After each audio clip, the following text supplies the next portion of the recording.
ہمیں حضور کا حلیہ بیان کرو، ہمیں بتاؤ حضور کیسے تھے۔ تو حضرت ابو طفیل نے 3 لفظوں میں حضور کا حلیہ بیان کیا۔ کان رسول اللہ صلی اللہ علیہ وسلم ابیض ملیحا مقصدا، ایک تو چٹے رنگ کے تھے،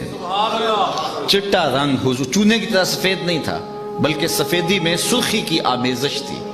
تو کہا ایک تو چٹا رنگ تھا، دوسری بات ملیحا، حضور کا حسن نمکین تھا۔ اعلیٰ حضرت بولے حسن پھیکے ہیں جب تک نہ مذکور ہو، ہے نمکین حسن والا ہمارا نبی۔ تیسری بات مقصدہ، متوازن، لیسا بالطویل الممغط ولا بالکثیر المتردد، قد چھوٹا بھی نہیں اور پست قامت بھی نہیں، ربع کے لفظ ہے، درمیانی قد، بلکہ درمیانی سے بھی کچھ اٹھتا ہوا قد حضور کا درمیانہ تھا۔ لیکن اذا جامع القوم غمرہم، 10,000 کا اجتماع بھی ہوتا، بڑے بڑے اونچے قد والے ہوتے، لیکن حضور ان میں کھڑے ہوتے، حضور کے کندھے لوگوں کے سروں سے اونچے دکھائی دیتے۔ یہ اللہ نے اپنے محبوب کو شان دی تھی۔ تو 3 لفظوں میں حضور کا حلیہ بیان کیا، یاد کیا جا سکتا ہے۔ کان رسول اللہ صلی اللہ علیہ وسلم ابیض ملیحا مقصدا، اور اگر عربی یاد نہیں ہوتی تو گولڑے کے تاجدار نے کام سوکھا کر دیا۔ مکھ چند بدر شاہ شانی، متھے چمک دی لاٹ نورانی، کالی زلف تے اکھ مخمور رکھی ہیں مد بھریاں۔ تو حضور کا حلیہ بیان کرو گے تو نئی نسل کے سینے میں حضور کا پیار پیدا ہوگا۔ تیسری بات اقبال نے یہ بیان کی، وہ کہتے ہیں کہ جس طرح میرے حضور کی صورت جیسی صورت کسی کی نہیں، میرے حضور کی سیرت جیسی سیرت بھی کسی کی نہیں ہے۔ تو جب حضور کی سیرت اپنی نسل کے سامنے رکھو گے تو ان کے سینے میں حضور کا پیار پیدا ہوگا۔ نجی زندگی سے لے کے سیاسی زندگی تک، گھریلو زندگی سے لے کر کے میدان کارزار تک، حضور علیہ السلام کی زندگی دیکھیے، آپ کو ایک عمدہ نمونہ نظر آئے گی۔ ام المومنین سیدہ طیبہ طاہرہ سیدہ عائشہ رضی اللہ تعالی عنہا فرماتی ہیں، میں آپ خورے میں پانی لے رہی تھی کہ حضور تشریف لے آئے، تو مجھے جب دیکھا تو حضور نے دور سے کہا عائشہ تھوڑا سا پانی میرے لیے چھوڑنا، تو فرماتی ہیں میں نے پانی چھوڑ دیا، حضور نے میرے ہاتھ سے آب خورا لے لیا، پانی پینے لگے تو پھر رک گئے اور مجھ سے مخاطب ہوتے ہوئے کہا عائشہ ذرا بتانا تم نے ہونٹ کہاں لگائے تھے، مجھے بتاؤ اگر شوہر کا رویہ بیوی کے ساتھ یہ ہوگا تو گھر جنت کا ٹکڑا بنے گا یا کہ نہیں بنے گا۔ کسی زمانے میں ایک غیر مسلم نے اسلام قبول کیا تو اسے پوچھا گیا کہ اسلام کی کس قدر نے تجھے متاثر کیا ہے، تو وہ بولا سیرت کا صرف ایک واقعہ میری ہدایت کا سبب بن گیا۔ کیا واقعہ؟ کہا مجلس حضور کی لگی تھی، ہجوم عاشقاں تھا، تو ایک شخص نے عرض کی حضور میرا بیٹا کئی دنوں سے گم ہے، مل نہیں رہا، آپ دعا کیجئے میرا بیٹا مل جائے۔ قبل اس سے کہ حضور کے ہاتھ اٹھتے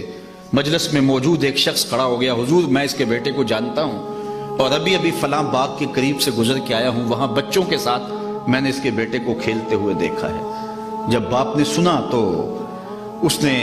دوڑ لگا دی، حضور نے فرمایا سے بلاؤ، بلایا گیا، بہت جلدی ہے؟ جی حضور آپ جانتے ہیں ایک باپ کے جذبات کیا ہے، کئی دنوں سے بچہ بچھڑا ہے، اب خبر ملی ہے تو بہت جلدی اپنی آنکھوں کی پیاس بجھانا چاہتا ہوں، ماں الگ تڑپ رہی ہے، کئی دنوں سے اس نے کچھ کھایا نہیں، کچھ پیا نہیں، میں چاہتا ہوں کہ بہت جلد اسے ملوں اور سینے کو قرار ملے۔ فرمایا ضرور جاؤ، میں تجھے روکتا نہیں، روکنے کے لیے بلایا بھی نہیں، لیکن میری ایک بات سنتے جانا کہ جب تم باغ کے کنارے جاؤ اور بچوں کے ساتھ اپنے بچے کو کھیلتا ہوا دیکھ لو تو اسے بیٹا بیٹا کہہ کے آوازیں نہ دینے لگ جانا، اس کا جو نام رکھا ہے اس نام سے پکارنا۔ عرض کی حضور میرا بیٹا ہے، اگر بیٹا کہہ کے پکاروں تو اس میں حرج بھی کیا ہے؟ فرمایا تم کئی دنوں سے بچھڑے ہو، تمہارے لہجے میں بلا کا رس ہوگا اور تم نہیں جانتے، ہو سکتا ہے کھیلنے والوں میں کوئی یتیم بھی کھیل رہا ہو، اور جب تم اپنے بیٹے کو بیٹا کہہ کے پکارو گے تو یتیم کا دل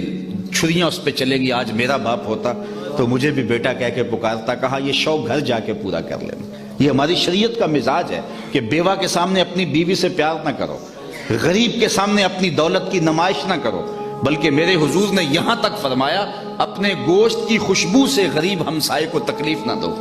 یا تو تھوڑا سا پانی زیادہ ڈال لو، شوربے کی پیالی ہمسایوں کے گھر بھی بیچ دو، اور اگر ایسا نہیں کر سکتے تو ایسے زاویے میں اور ایسے وقت میں کھانا پکاؤ جب غریب کے بچوں تک اس کی خوشبو نہ پہنچے۔ اگر غریب اور مزدور کے بچے ضد کر بیٹھے اور وہ ضد پوری کر نہ سکا تو ان بلکتے ہوئے بچوں کے آنسو کون پوچھے گا؟ وہ کیا کسی نے کہا تھا نا، دوپہر کو سلا دیتی ہے بچوں کو وہ اس ڈر سے، دوپہر کو سلا دیتی ہے بچوں کو وہ اس ڈر سے گلی میں پھر کھلونے بیچنے والا نہ آ جائے۔ تو حضور کی سیرت جب میرے سامنے رکھی گئی کہ حضور علیہ السلام لوگوں کی نزاکت قلبیہ کا اتنا لحاظ رکھتے ہیں، تو مجھے چارہ نہ رہا کہ اس نبی کا غلام بن جاؤں۔ تو حضور کی سیرت جب سامنے رکھو گے تو لازمی نتیجہ یہ ہے کہ ان کے سینے میں حضور کا پیار پیدا ہوگا۔ آخری بات وہ یہ کہ حضور کے فضائل و مناقب بیان کرو۔ میں فرقہ واریت پر لعنت بھیجتا ہوں، لیکن میں آپ سے انصاف کی بھیک مانگتا ہوں۔ اگر یہ آپ اپنی اولاد کو یا کوئی کہے کہ نبی دیوار کے پیچھے نہیں جانتا، تو مجھے بتاؤ کہ کیا اولاد آج نہیں تو کل پوچھے گی نہیں کہ آج جدید ٹیکنالوجی کے ذریعے سے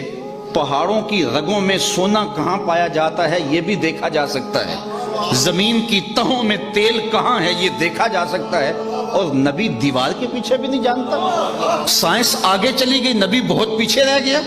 تو نئی نسل کو بتائیں گے یہ کسی نے اندھیرے میں بیٹھ کے لکھا ہے۔